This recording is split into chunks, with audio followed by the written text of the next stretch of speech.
The one victory I think that the Democrats really have scored is this budget. And it's not an entire victory. I mean, we who care about spending and not wanting to spend the government into oblivion and not want to we don't want to feed the beast, I think more importantly than anything else.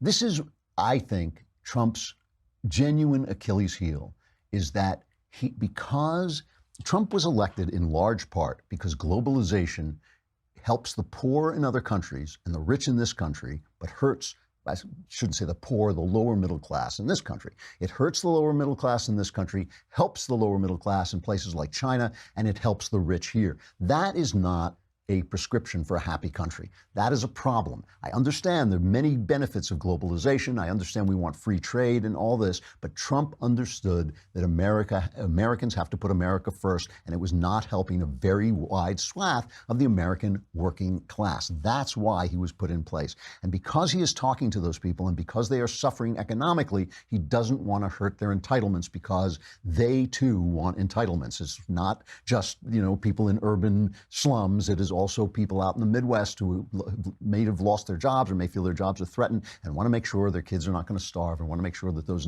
entitlements are in place. And so he has promised not to touch certain entitlements that he is going to have to touch because that is the problem.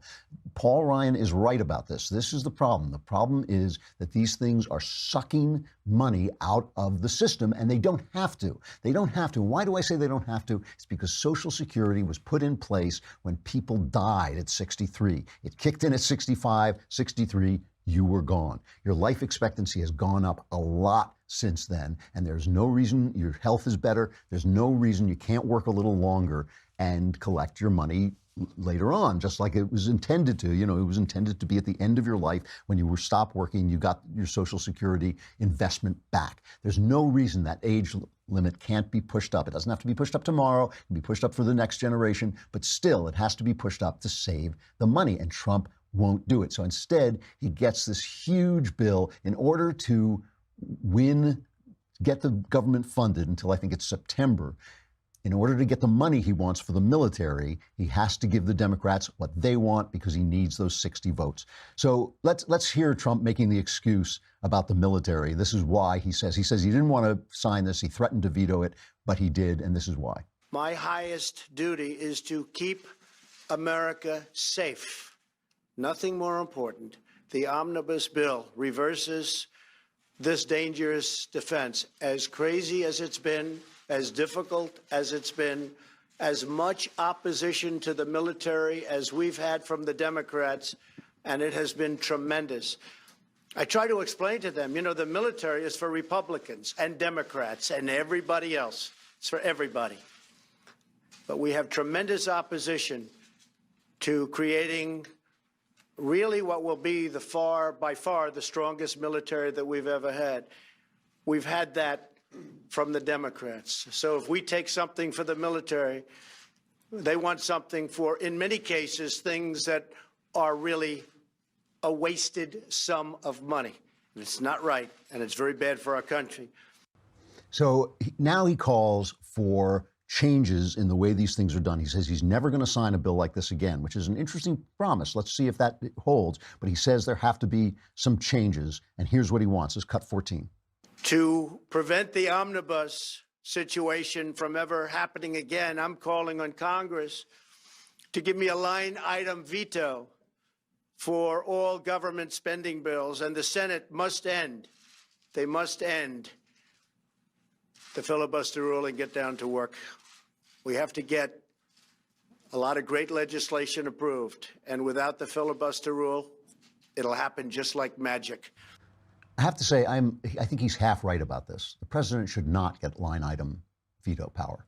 The Constitution gave the purse strings to the Congress. The bills have to start in the House, though they can be amended in the Senate.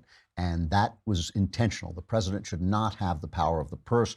That was why, in the old days, the king had to call Parliament, was to get the taxes so he could wage his wars. We still need that in place. That's a safeguard, and he should not get line item vetoes. Remember, a Republican's not always going to be president. That means that you're going to have guys like Obama vetoing line items. You do not want that. However, he's right about this filibuster law.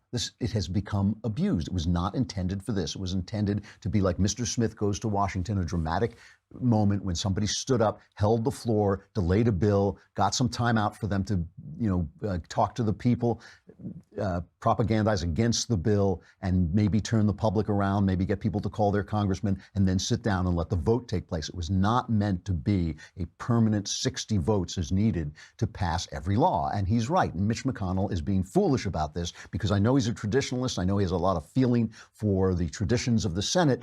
But when a tradition becomes abused, it's no longer the same tradition.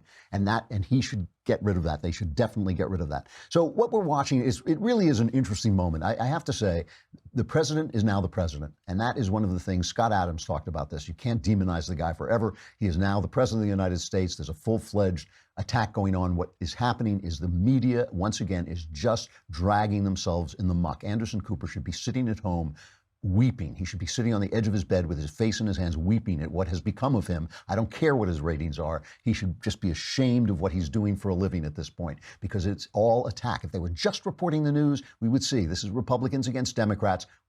Just like I said at the beginning, this is two different ways of looking at the world. One of us wants to keep our guns, as the Second Amendment says, because we want to be free. One of us wants the right to kill babies because something, because it makes you free to have sex or something like that.